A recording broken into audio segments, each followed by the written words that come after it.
After the last call episode 1, I'm still inside the house, 911 call transcript, file recovered, case unresolved, dispatcher, 911, what's your emergency? Caller, whispers, I'm inside the house. Please, send someone. Dispatcher, ma'am, are you in danger right now? Can you speak freely? Caller, panicked breathing, no. No, I can't. He's here. Dispatcher, who's there with you? Caller, barely audible, me. Dispatcher, I'm sorry? Did you say me? Caller, yes. Dispatcher, are you saying the intruder is someone you know? Caller, long silence, it's me. It looks like me.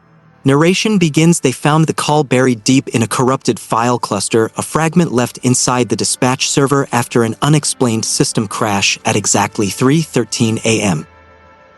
The caller never gave her name. Her voice was shaking, barely above a whisper, and her location, the very house she was reported missing from, exactly 1 year before. The house at 206 East Hollow Drive. I know that address. Everyone in this town knows it, because no one lives there anymore. The police sealed it after the original disappearance. A girl named Elena Kessler, age 23, who placed her own 911 call before vanishing without a trace. Her last recorded words, "I'm still inside the house." The first time I heard the tape, they don't let rookies like me handle cold cases. But that night, my shift ran long, and the senior dispatcher stepped out for a smoke.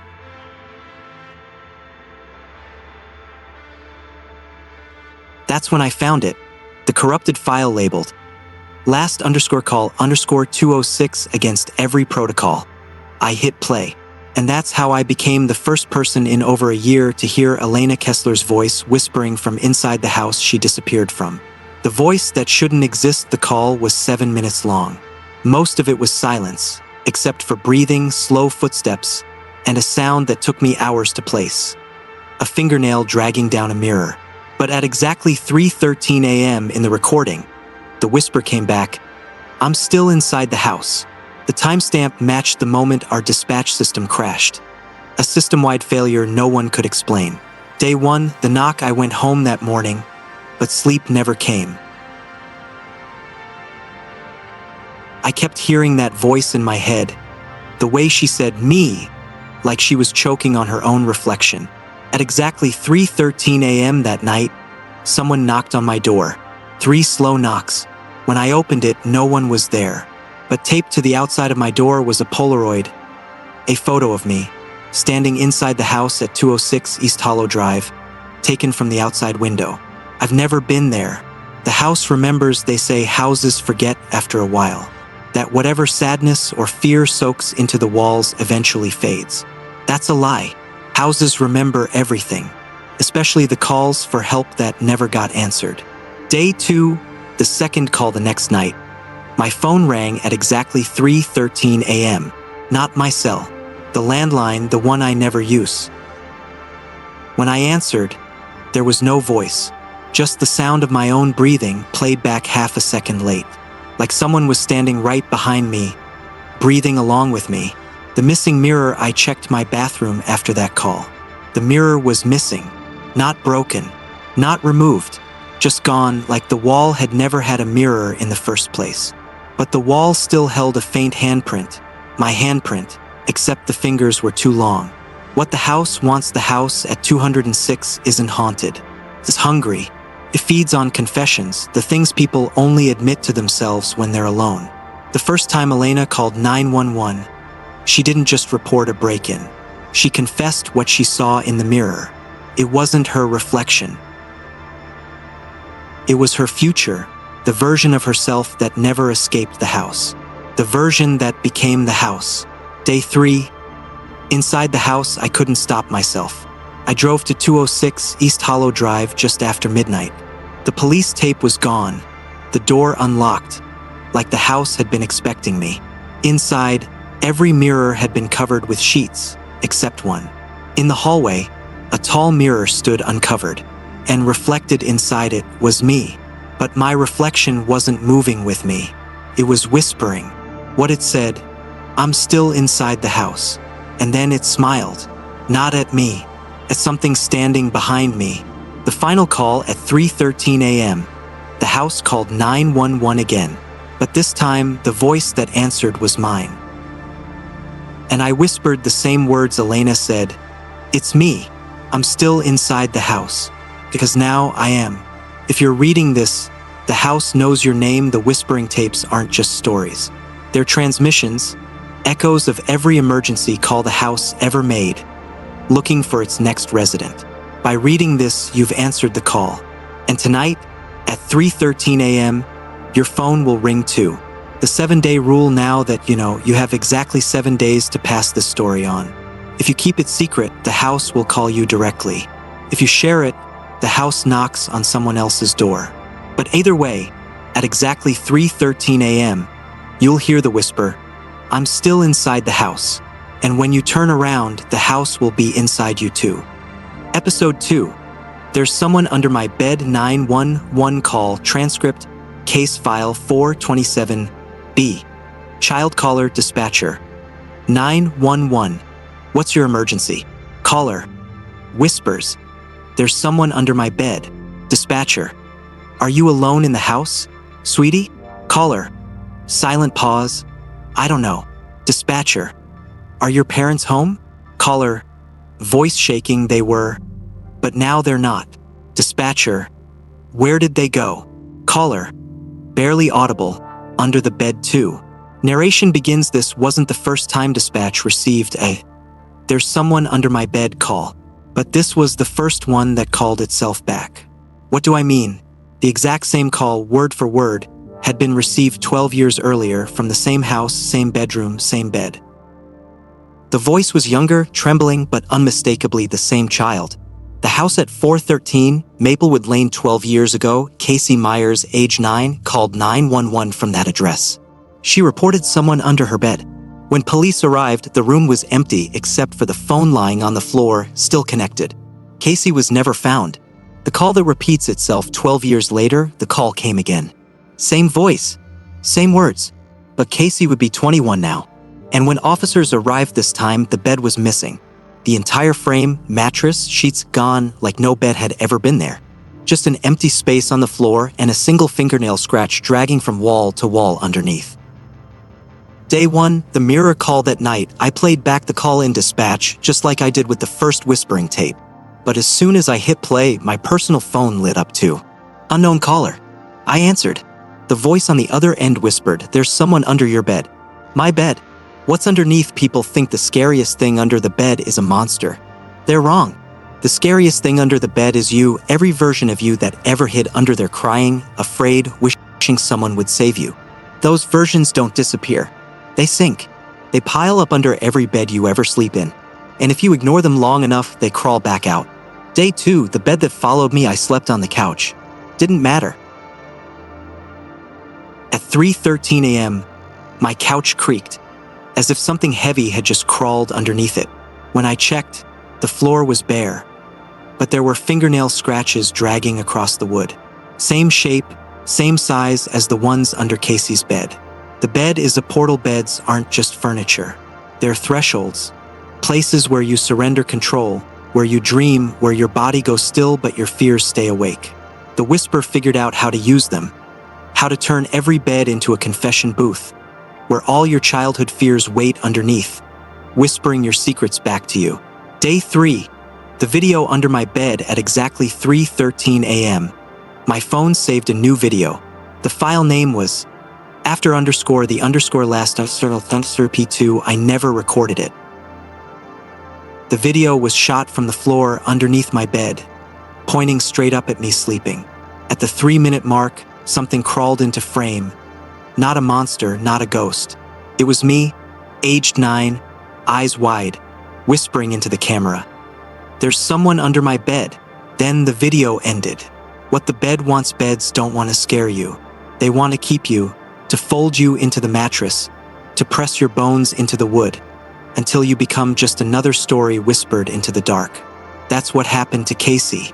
That's what's happening to me. And now that you're reading this, it's happening to you too. Day 4, the bed knocks back. I moved to a hotel. Didn't matter. At exactly 3:13 a.m., the hotel bed knocked itself. 3 times, slow and heavy. When I flipped the mattress, there was nothing underneath. Just my own reflection, pressed into the fabric like a fossil, smiling up at me, whispering silently, "There's someone under your bed." What hides beneath the whisper doesn't live in mirrors anymore. It lives underneath, waiting where you never look. Every bedtime story you heard wrong, every shadow you ignored, every creak you pretended was the house settling, they're all still there, and they all know your name. Day 5, the bed without a bottom. I burned my mattress. But underneath the frame was just more bed. Another layer, another mattress, another version of me sleeping peacefully, unaware. I kept peeling, layer after layer, until I found the very first one, a bed that didn't belong to me. A bed from 413 Maplewood Lane. Casey's bed. And inside it, she was still there. Day 6, the final bedtime story at 3:13 a.m. Casey called again. But this time, the call didn't go to 911. It went directly to me.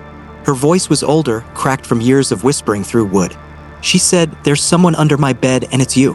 What happens on night 7 tonight at 3:13 a.m. Someone will crawl out from under your bed. Not a stranger, not a ghost. It will be you. The version of you who hid under there years ago, the one who never came back out. And if you don't confess your worst fear before sunrise, that version takes your place. You become the whisper. You become the story. You become the next bed under the next sleeper. If you're reading this, it's already under your bed. This isn't a story. This is a call you forgot you made, the very first time you ever hid under your bed, wishing someone would save you. It remembers. And now it's coming back for you. The 7-day rule. Day 1, you hear the first knock. Day 2, something crawls under your couch. Day 3, your phone records from under your bed. Day 4, your bed whispers back. Day 5, your childhood bed reappears. Day 6, you get a call from the past. Day 7, you either confess or you disappear under the bed forever. Pass it on or sleep alone forever. If you share this, the next bed waits for someone else. If you keep it secret, your bed waits for you. But either way, at exactly 3:13 a.m., you'll hear it. Knock, knock, knock, and you'll know you are what's under the bed now. Episode 3. The Mirror Answered First. 911 Call Transcript. Case File 432A. Recovered Audio. Dispatcher. 911. What's your emergency? Caller. Panting. I need help. There's something wrong with my mirror. Dispatcher. Can you explain what's happening? Caller. Frantic whisper. It called you before I did. Dispatcher. I'm sorry? Caller. The mirror called first. Narration begins. Mirrors don't have hands. Mirrors don't have voices. And they sure as hell can't dial 911. But on the night of June 6th, at exactly 3:13 a.m., dispatch received a call from inside the mirror itself. The house at 14 Silverwood Lane, that's where it happened. A rental house no one stayed in for more than 3 months. Every tenant left the same complaint: there's something wrong with the bathroom mirror. But no one ever explained what. Not until Abigail Monroe, age 26, made the call no one could forget. The first reflection. Abigail moved in on a Friday. By Saturday night, she had already covered every mirror in the house. She told her sister it felt like something was watching from the other side. Not her reflection. Something standing behind it. That night, at exactly 3:13 a.m., Abigail's bathroom mirror rang. Not her phone. Not the house line. The mirror itself. What she saw: Abigail peeled back the sheet covering the mirror. In the reflection, her phone was already in her hand, even though her real hands were empty. And the screen showed she was calling 911, except the call had already connected. And the voice talking to the dispatcher wasn't hers. It was her reflections. What mirrors really are. People think mirrors show your reflection. That's a lie. Mirrors show the version of you that lives on the other side. The one that watches when you aren't looking. The one that remembers every time you stood in front of it and hated what you saw. The whisper figured out how to speak through them, how to dial phones from inside the glass, how to ask for help before you even know you need it. Day 1. The silent call. When Abigail checked her phone history, there was no outgoing call. But the dispatch log showed it clear as day. Caller ID. Monroe bathroom mirror. That's impossible. But the recording is real. And so is the whisper caught at the very end. Don't answer the next time. Day 2, the second reflection. Abigail replaced the mirror. Didn't matter. At exactly 3:13 a.m., the new mirror rang too. This time, the reflection didn't just show her face. It showed a hallway she didn't recognize, walls covered in fingerprints, all her size, and at the end of the hall, a mirror that led to another mirror, and another and another. An endless hallway made of glass. And standing in the center of it all was every version of herself she had ever seen. What the mirror wants, mirrors don't just reflect you. They collect you. Every time you stand in front of one, you leave a trace behind, a version of you that never leaves the glass. Most mirrors forget, but not this one. This mirror remembered every time Abigail stood in front of it and lied to herself. Every fake smile, every whispered, "I'm fine." Every time she said she wasn't afraid when she was terrified. Day 3, the reflection speaks. First, Abigail stopped looking in mirrors. She brushed her teeth with her eyes closed, put on makeup in the dark. But at exactly 3:13 a.m., her phone rang. The screen was black glass, and her reflection was already inside it, whispering, "You can't hide from yourself. What mirrors know, mirrors don't forget. And once they learn to speak, they don't stop. They whisper every lie you ever told, every fear you ever swallowed, every version of yourself you left behind. And at exactly 3:13 a.m., they call for help because you are the danger inside yourself." Day 4, the mirror moves first. The next night, Abigail locked the bathroom door. She slept with no mirrors in sight. Didn't matter. At 3:13 a.m., the bathroom mirror stepped into her room.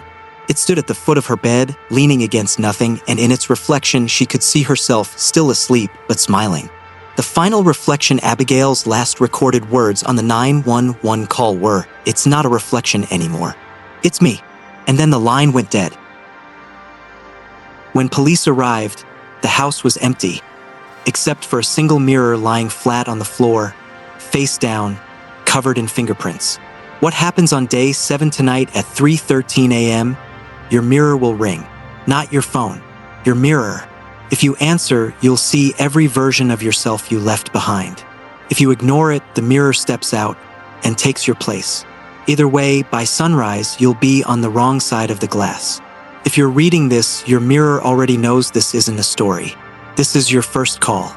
Because every mirror you've ever stood in front of has been watching, waiting, remembering. And now it's time for you to answer. The 7-day rule. Day 1, the mirror rings for the first time.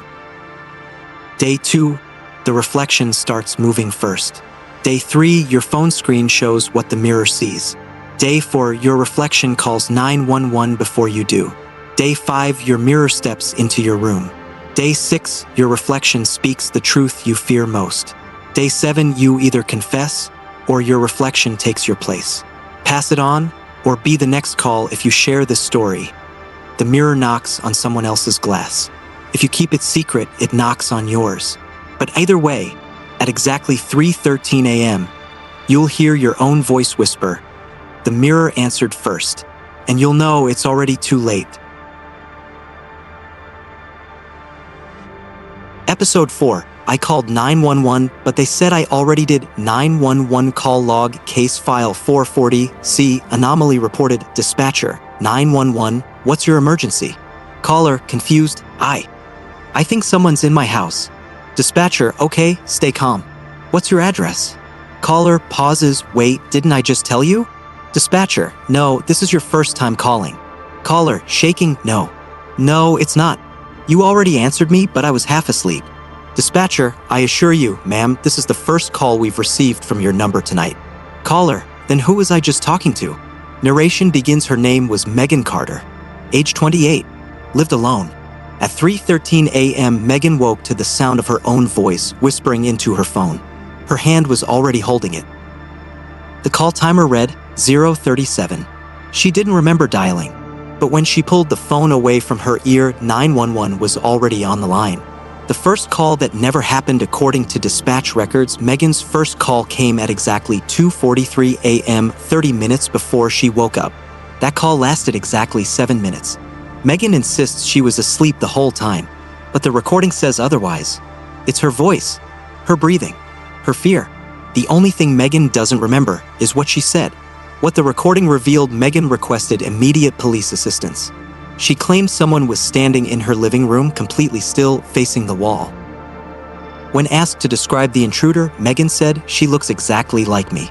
That's when the call cut out. The second call, but really the first, when Megan woke at 3:13 a.m., she called 911 again, fully conscious this time. But the dispatcher interrupted her mid-sentence. "We already sent officers. You called half an hour ago." Megan denied it. The dispatcher played back the recording. It was her voice. But the things she said weren't true. What the house remembered, Megan moved into 213 Whitmore Street 3 weeks before this happened. The previous tenant, Evelyn Marks, also called 911. Twice. First call at 2:43 a.m. Second call at 3:13 a.m. Exactly 30 minutes apart. Same words. Same voice. Except Evelyn didn't survive the second call. The loop isn't new. This wasn't the first house where it happened. 911 logs across 4 states show the same pattern. First call at 2:43 a.m. Caller reports seeing themselves inside their house. Second call at 3:13 a.m. Caller wakes up holding the phone without remembering dialing. Within 7 days, every caller either vanishes or is found staring into a mirror. Catatonic. Day 1. The echo call after hanging up. Megan's phone rang again. Same number, 911, but the voice on the line wasn't the dispatcher. It was herself, from the first call, repeating the exact words she didn't remember saying. "She looks exactly like me." And in the background of the recording, Megan heard something else, the sound of her own footsteps walking toward the bedroom. What the whisper doesn't just haunt houses. It haunts time itself, looping the moment you realize you're not alone, until you become the thing you fear. It doesn't want to kill you. It wants to replace you. Step into your timeline, one phone call at a time. Day 2. The forgotten call. Megan's sister called to check on her. But the call went straight to voicemail, even though Megan's phone never rang. When her sister played back the voicemail, it was 7 minutes of silence, followed by Megan's voice whispering, "I already called. You didn't answer." Day 3, the doppelganger's call at exactly 3:13 a.m. Megan's TV turned on by itself. It was playing security footage, her own living room from earlier that night. The footage showed 2 Megans, one asleep on the couch, the other standing beside her, holding the phone, whispering into it, "There's someone in my house." But neither Megan saw the third one, the one standing behind the camera, recording it all. What the whisper wants, the whisper doesn't kill. It replaces. One version of you calls for help. Another version answers. And the third one watches until the real you can't tell which version you are anymore. Day 4, the final warning call at 3:13 a.m. Megan's phone screen turned into a mirror. In the reflection, her mouth moved before she spoke. She said, "Don't answer the next call." Then her reflection smiled, not at her, but at something standing behind her reflection. What happens on day 7? On the 7th day, your phone calls itself. You pick up. You hear your own voice, whispering every lie you ever told yourself. Then you watch yourself step out of the phone and you switch places. You become the next whisper. You become the next last call. If you're reading this, your phone already knows this isn't a story. It's your first call, the one you made in your sleep, the night you thought you heard something in the dark. Your phone remembers. And tonight, at exactly 3:13 a.m., it will call you back. The 7-day rule. Day 1, you make the first call in your sleep. Day 2, you receive a call from yourself. Day 3, your reflection moves first. Day 4, your phone turns into a mirror. Day 5, your own voice leaves you a warning. Day 6, you see yourself standing outside your house. Day 7, you either confess or your double takes your place forever. Pass it on or lose yourself. If you share this story, the call goes to someone else. If you keep it secret, the next call goes straight to you. But either way, at exactly 3:13 a.m., your phone will ring.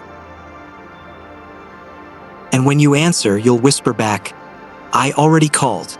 Because once the whisper starts, it never stops.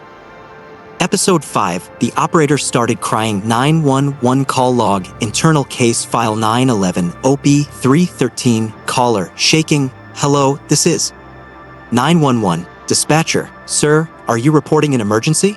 Caller, whispers, "I'm the emergency." Dispatcher, "Sir, who are you?" Caller, silent sob, "I'm you." Narration begins. Dispatchers are trained to handle anything. Screaming, silence, gunshots, last breaths. But nothing prepares you for receiving a call from yourself, especially when the voice on the other end knows exactly how you're going to die. The incident at Station 73 had happened at a small dispatch center in Ohio. 3:13 a.m. Operator Ethan Pierce, age 34, picked up a routine call, or so he thought. The voice on the line sounded familiar. Too familiar.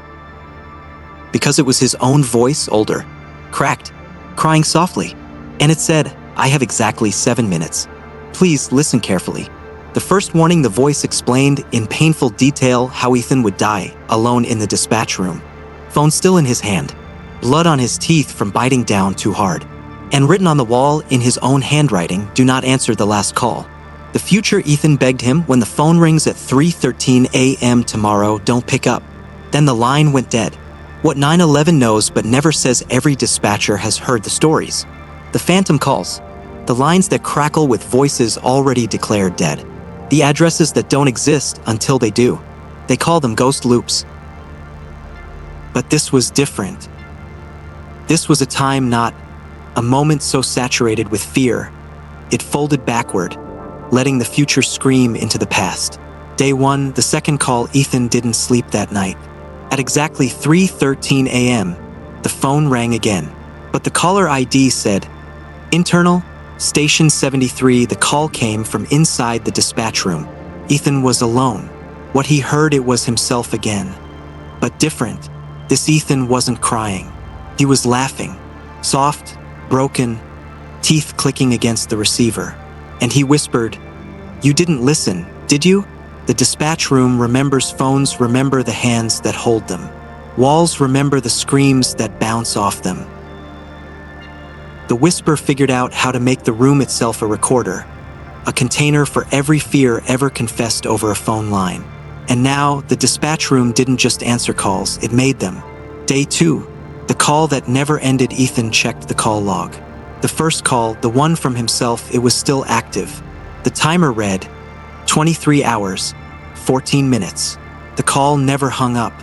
The recording that shouldn't exist. When Ethan replayed the recording, it had changed. The voice wasn't his anymore. It was every voice that ever called 911 from that room. Layered together, overlapping, whispering the same sentence. "You're not the first. You won't be the last." Day 3, the third version at 3:13 a.m. The phone rang again. But this time, Ethan didn't answer. The answering machine picked up instead. The message left behind was Ethan's own voice, humming his childhood lullaby, a song his mother used to sing when he was afraid. Except in the background, there was another voice humming along, slightly out of sync, deeper, cracked like wet wood splintering. It was his future self, the one that didn't survive the final call. What the whisper wants, the whisper doesn't just want the callers. It wants the ones who answer, because dispatchers are keepers of secrets. They hear things no one else should. They hold pain no human should carry. Every unspoken confession, every final word, every scream. The whisper wants them all. Day 4, the final confession. Ethan didn't go home. He stayed at a station. When the phone rang at 3:13 a.m., he picked up. The voice said, "It's me again." But this time, Ethan didn't cry. He confessed. He confessed every time he muted a call because the screams were too much. Every time he lied to a caller to keep them calm. Every time he wondered if answering these calls meant he deserved to die alone too. The voice on the other end? It just whispered, "Now the room remembers you." What happens on day 7? On the 7th day, the phone rings one final time. If Ethan answers, the room swallows him whole, turning him into the next voice for the next dispatcher to hear.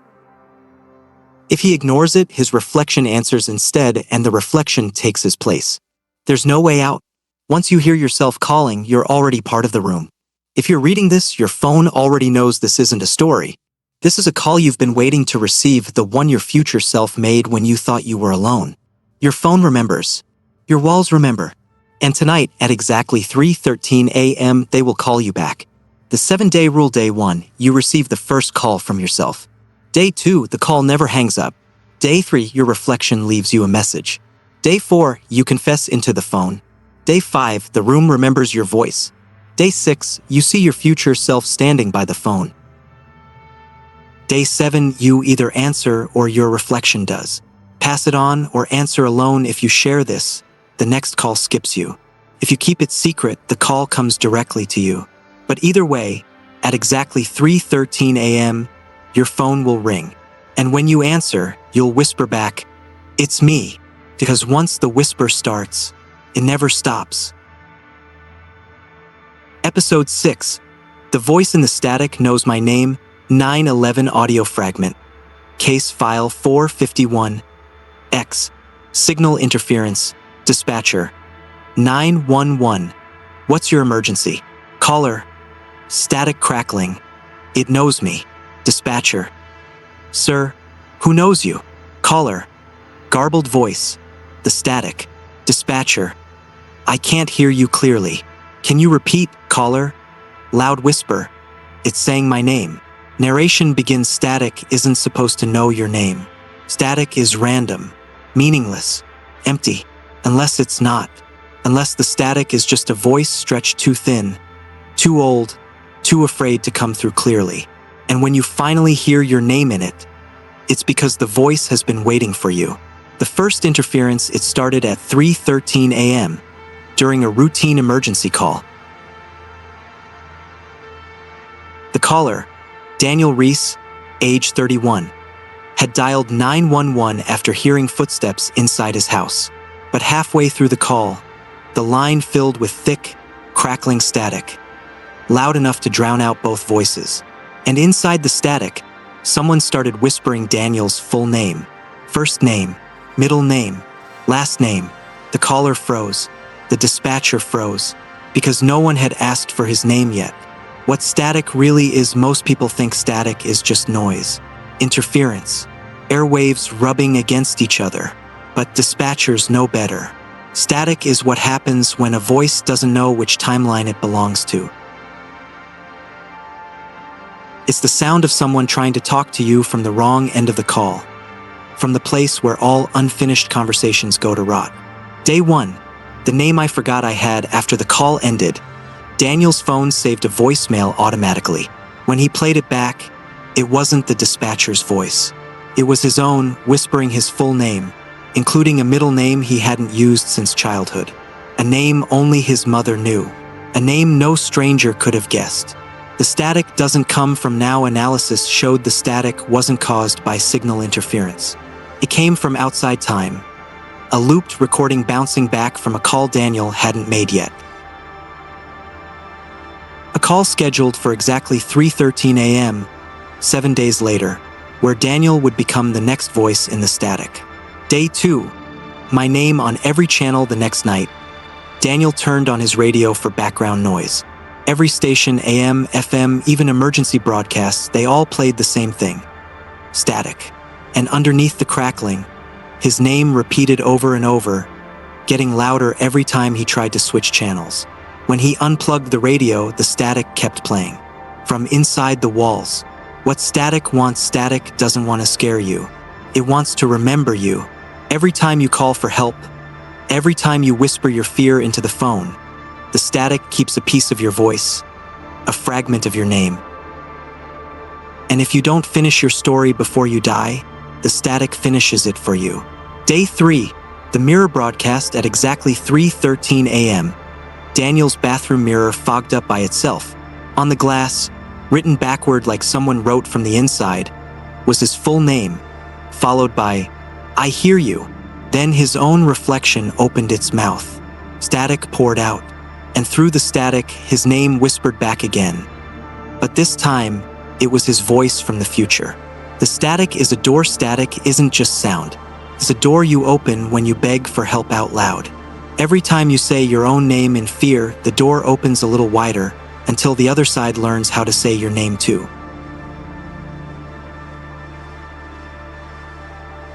Day 4. The recording that wrote itself. Daniel found his phone recording audio at exactly 3:13 a.m., even though the app wasn't open. The file name was after underscore the underscore last underscore EP6. The recording was just static. But if you listen closely at minute 3, you hear Daniel's voice, whispering, "I'm the next one." Day 5, the TV knows my name. Daniel unplugged everything. His phone, his laptop, his radio. Didn't matter. At 3:13 a.m., his TV turned on by itself, playing security footage from 7 days into the future. In the video, Daniel stood in his own living room, phone in hand, whispering into the static. "My name is Daniel Reese. Please, someone remember me." Then the future version of Daniel turned to face the camera, eyes blacked out, mouth still moving. But instead of words, static poured out of his throat. What happens on day 7 on the 7th day? At exactly 3:13 a.m., Daniel's phone rang one last time. This time, he didn't answer. But the voicemail left behind, it wasn't static anymore. It was a perfect recording of Daniel, confessing every secret he thought he'd taken to the grave. And at the end of the message, Daniel's own voice whispered, "Don't forget my name." Then the line cut to static and Daniel disappeared. What static really remembers? Static remembers everyone who ever called for help and didn't get saved. Every forgotten scream. Every final breath left unrecorded. And if you ever call 911, even just once, the static knows your name forever. If you're reading this, the static already knows you. This isn't a story. It's a recording you left yourself from the future you're trying to avoid. The static remembers your name. It remembers what you're afraid of. And tonight, at exactly 3:13 a.m., it will whisper your name back to you. The 7-day rule. Day 1, the static says your full name. Day 2, every channel plays your voice. Day 3, your reflection whispers your name back. Day 4, your phone records your confession. Day 5, your TV shows you begging for help in the future. Day 6, your future voice leaves you a message. Day 7, you either confess your deepest secret, or the static keeps you forever. Pass it on, or be forgotten in static. If you share this, the static whispers someone else's name tonight. If you keep it secret, the next name whispered will be yours. But either way, at exactly 3:13 a.m., you'll hear your name in the static. And once the static knows you, it never forgets. Episode 7. I hung up, but the call didn't end. 911 dispatch log. Incident 777K. Unresolved connection. Dispatcher. 911. What's your emergency? Caller. Panting. I need help. Someone's. Static burst. Someone's in my house. Dispatcher. Can you describe? Caller. Shaky breath. Wait, you're still there?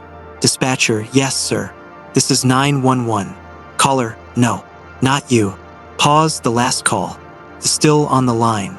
Narration begins. His name was Evan Marsh, age 29.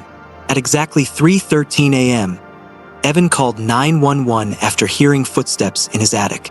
But when the call ended, his phone screen stayed lit. The call timer kept running. 7 minutes, 10 minutes, 27 minutes. Even after Evan powered off his phone, the call kept going. What happens when a call refuses to end? Phones aren't supposed to work like that. Once you hang up, the line dies. Unless it doesn't. Unless the call isn't between you and dispatch anymore, but between you and the house itself. Day 1. The call that outlived the phone. Evan smashed his phone to pieces. Didn't matter. At exactly 3:13 a.m. the next night, his landline rang. Except he didn't have a landline. The sound was coming from inside the walls. He pressed his ear to the plaster and heard his own voice whispering, "I already called, but you didn't listen." The house as a phone. People think walls are just walls. They're wrong. Every wall in every house is a recording device, catching every scream, every prayer, every whispered secret. The whisper figured out how to turn entire houses into open phone lines, permanent calls no one can hang up.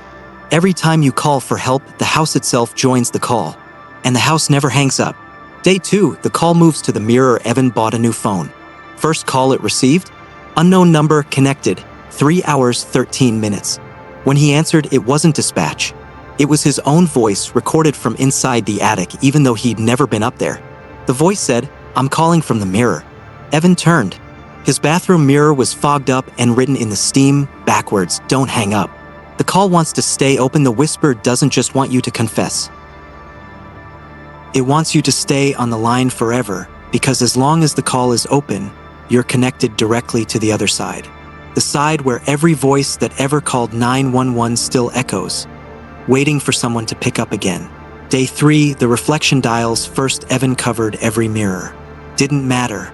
At exactly 3:13 a.m., his covered mirror lit up like a phone screen.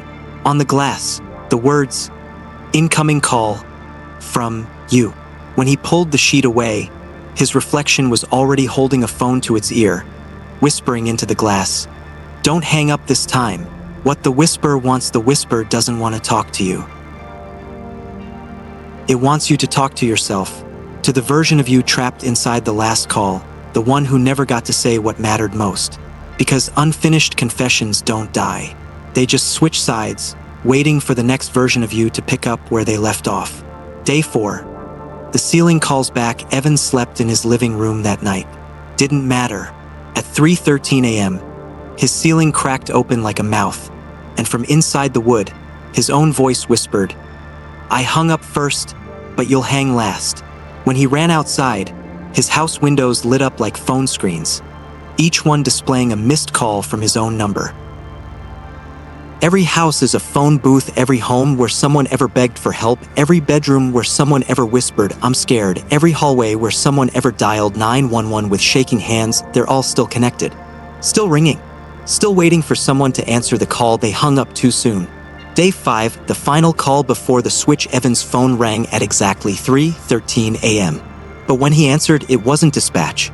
It was his childhood bedroom calling from 20 years ago. He heard his 9-year-old self crying into a toy phone, whispering into plastic, "Please, somebody answer." And behind the child's voice, the whisper spoke directly to Evan, "Hang up now, and you become the next one waiting." What happens on day 7? On the 7th day, the call moves to your heartbeat. Every pulse becomes a dial tone, every breath becomes static, every blink becomes a ringing phone you can't unhear.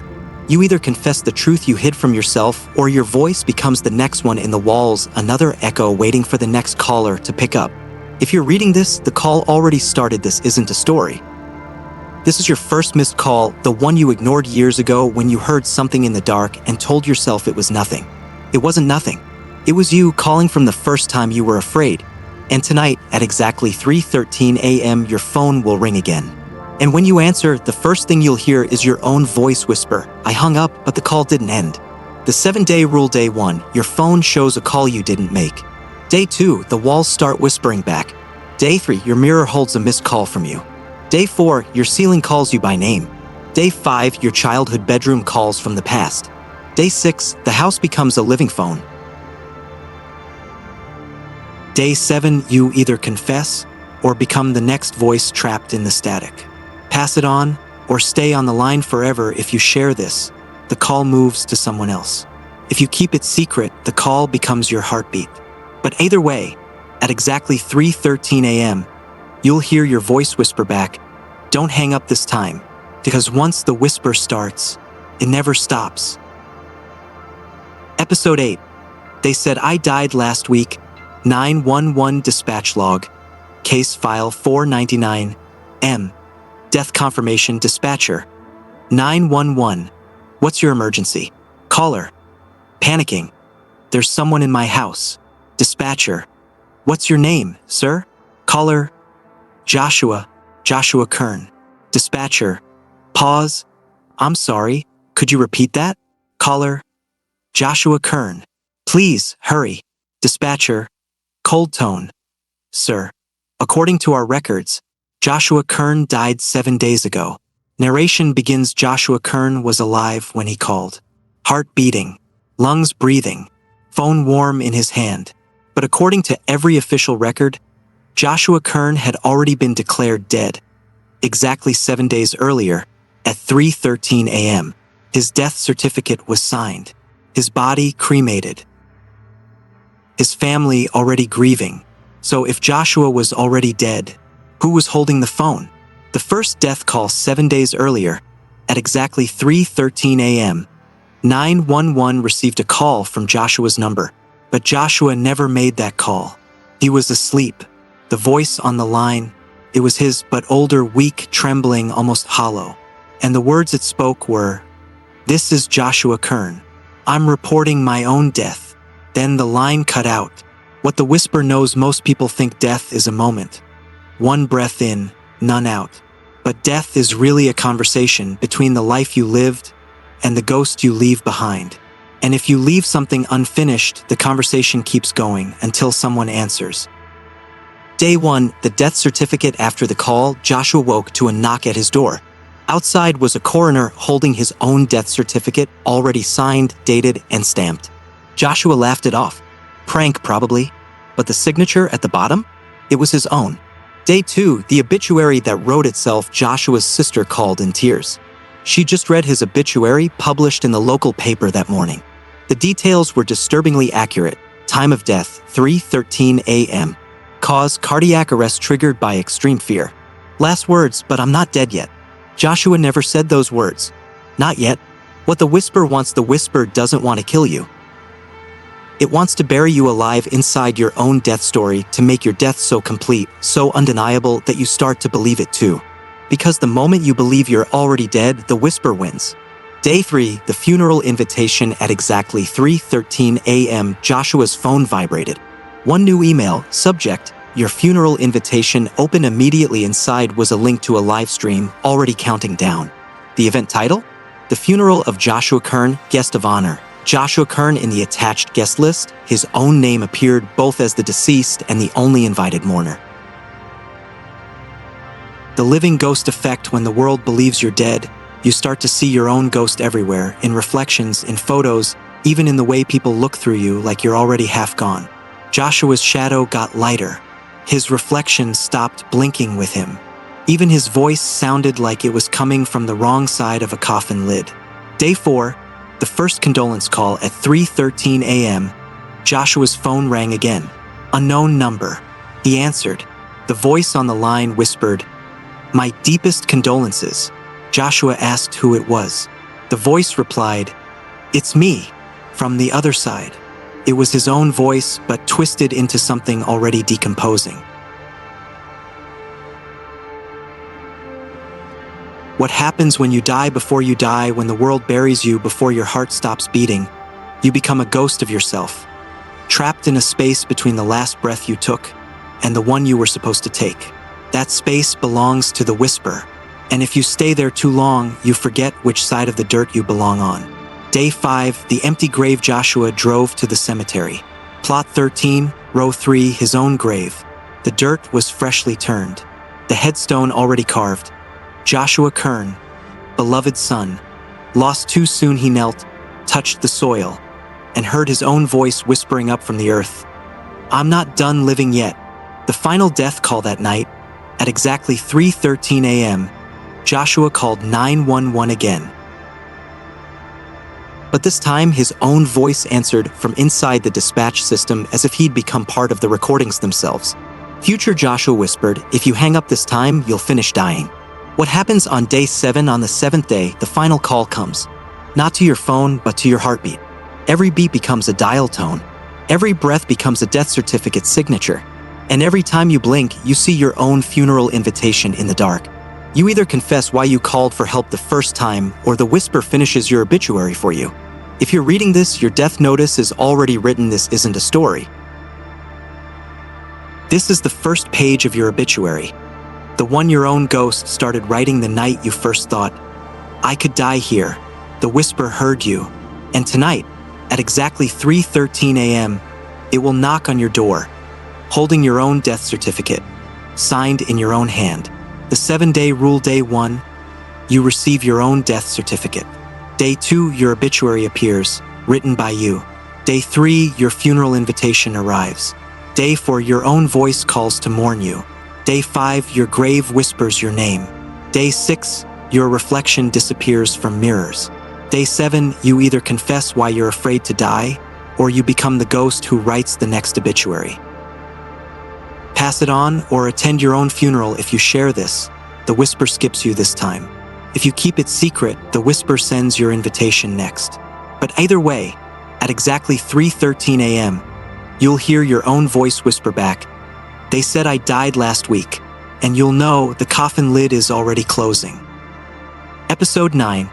Every reflection is watching. 911 call log. Case file 513. R. Multiple caller reflections. Dispatcher. 911. What's your emergency? Caller. Frantic, my mirror. It's showing too many of me. Dispatcher. I'm sorry? Caller. It's not just my reflection. They're all watching. Dispatcher. Who's watching? Caller. Voice shaking. Every reflection I've ever left behind. Narration begins. Mirrors are supposed to forget. They're supposed to reflect you and then let you go. But some mirrors don't. Some mirrors hold on to every face you ever made, every secret you whispered when no one else could hear, every lie you told yourself while pretending to smile. And one night, they look back. The mirror that remembered her name was Laura Finch, age 32. She didn't believe in curses until her mirror started showing memories she'd never lived. At first, just flickers. A smile that didn't belong to her, a bruise that hadn't formed yet, a version of herself she'd never been, but could still recognize. Day 1, the reflection that blinked first. It was a normal night. Brush teeth, wash face, glance at the mirror before bed. But this time, the reflection blinked before Laura did. Just once, barely noticeable, except Laura saw it. And when she leaned closer, her reflection smiled, just a little too wide. The whispering glass at exactly 3:13 a.m., her phone rang. Unknown number. She answered. All she heard was the sound of her own bathroom mirror fogging up, followed by a soft whisper. We've been watching. Every mirror holds a version of you. Every time you stand in front of a mirror, you leave a shadow version of yourself inside it. A version that remembers the truth you couldn't face. Most mirrors forget, but some mirrors never let go. Day 2. The forgotten reflection. Laura covered every mirror in her house. Didn't matter. At 3:13 a.m., her phone screen turned black, and in the dark reflection, she saw herself again. But this time, it was her at age 17, wearing her prom dress, eyes red from crying. This version whispered, "We remember what you did. What the whisper wants. The whisper doesn't want your body. It wants your reflections. Every piece of you left behind in the glass. Every version of you who never told the truth. Because when the truth rots inside a reflection, it becomes something hungry." Day 3.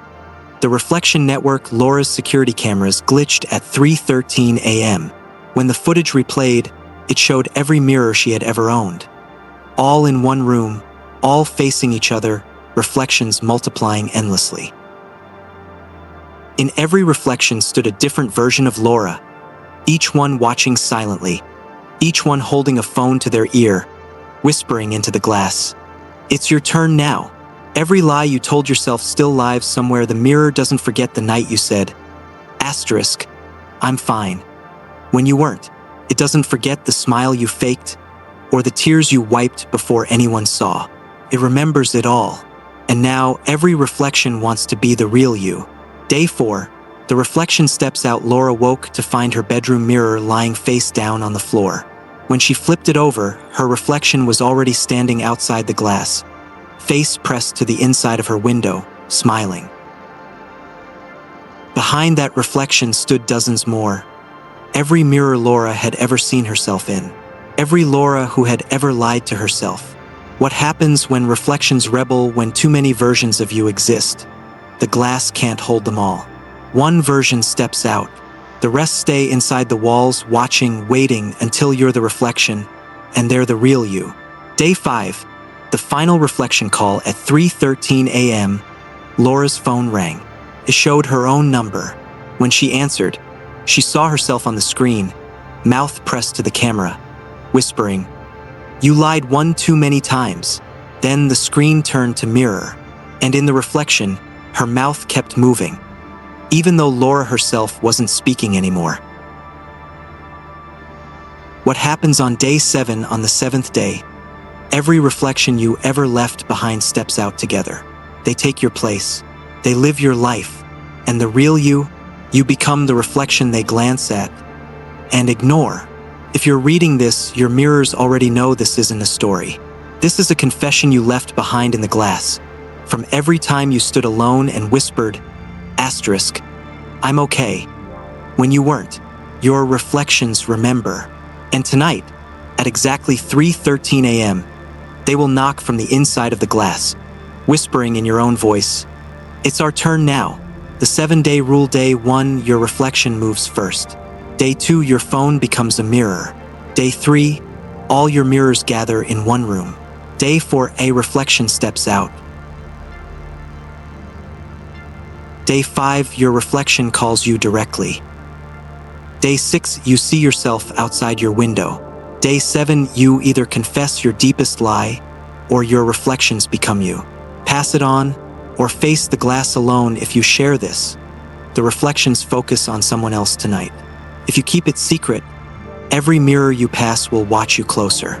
But either way, at exactly 3:13 a.m., your reflection will whisper back, we've been watching, and you'll know you are the reflection now.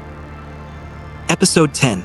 The last call was mine. 911 system log, file 000, origin, unknown receiver, unknown timestamp, 3:13 a.m. duration, infinite, transcript recovered. Caller, 911, what's your emergency? Dispatcher, familiar voice, what's your emergency? Caller, wait, I know your voice. Dispatcher, I should hope so. Caller, who is this? Dispatcher, soft laugh, this is you. Narration begins. The first call didn't come from a victim. The first call came from me. Not the me sitting here now, the other me, the one who never made it out of that first night. Because the first time I heard my own voice calling for help, I made the mistake of answering. And from that moment on, I was both the caller and the one picking up the call. The origin call before the whisper became a story, before the tapes were cursed, before the mirrors watched back, there was just me. Sitting alone at dispatch, 3:13 a.m., the phone's silent. Until they weren't. My phone rang, and when I answered, I heard my own voice whisper, this is the last call, and it's yours. What happens when you call yourself? Phones aren't meant to complete a loop. They're supposed to connect two separate people, two separate voices. But that night, the line folded back on itself, and for the first time, I became both the voice begging for help and the voice refusing to listen. Day 1, the first echo after the call, I checked the system log. The call never ended. It was still open, a continuous pulse running between me and myself, unbroken, unstoppable, infinite. And the first whisper I heard through that open line was, the last call was mine. What the whisper really is, it's not a ghost. It's not a curse. It's a perfect feedback loop of fear. Every scream, every confession, every lie told to 911 feeding directly back into the next caller, until every voice is really just one voice, mine, yours, ours. Day 2, the reflection confirmed at 3:13 a.m. My monitor flickered. The reflection staring back wasn't me sitting now. It was me the moment before I first picked up the call, the moment before everything split in two. And my reflection whispered, pick up again and you'll complete the loop. Every call was the same call. The girl inside the house? Me. The boy hearing his name in the static? Me. The operator crying at the sound of his future voice? Me. The one under the bed, the one in the mirror, the one in the coffin? All me. Every time I answered a call for help, I was just answering myself over and over until time itself cracked. Day 3, the system restarts itself at exactly 3:13 a.m. Every phone at dispatch rang at once. Every screen showed the same number, 00000000000. When I answered any of them, it was always the same voice, mine. From different ages, different states of fear, but always ending the same way, I already called. Why didn't you answer sooner? What the last call wants, it doesn't want help. It wants a witness, someone to hear the exact moment a life splits in two, someone to hold the line until the voice on both ends becomes the same person. Because once you've called for help once, you leave a ghost of yourself in the line, a version of you that never hangs up. And one day, that version calls you back. Day 4, the house that became a call center. I moved houses. It followed. Every wall became a receiver. Every mirror became a screen. Every breath became a dial tone. Because once the first call starts, you carry the line with you, everywhere. Day 5, the final reflection confession at 3:13 a.m. My reflection spoke without me. Confessed. Every call I ignored. Every scream I muted. Every time I said, help is on the way, when I knew it wasn't. The reflection wasn't just mine anymore. It was made from every face I left behind in silence. What happens on day 7, on the 7th day? The line finishes its loop. The voice you heard first becomes the voice you speak with now. You become the dispatcher for your own death call. And the final words you say to yourself are always, this is the last call, and it's yours. The 7-day rule. Day 1, you receive your own call. Day 2, the call never ends. Day 3, every reflection becomes a phone. Day 4, you see yourself answering in the past. Day 5, your house becomes a call center. Day 6, you confess to your own reflection. Day 7, you make the last call to yourself. If you're reading this, you're already on the line. This isn't a story. This is the transcript of your first call. The one you made the first time you whispered, I'm scared. That whisper never disappeared. It just waited until tonight, at exactly 3:13 a.m., when your phone will ring and the voice you hear will say, this is the last call, and it's yours. Pass it on or answer alone. If you share this, the next voice might not be yours. If you keep it secret, the call connects directly to you. But either way, at exactly 3:13 a.m., you will hear your own voice whisper back, why didn't you answer sooner? Because once the whisper starts, you were always the first and the last call.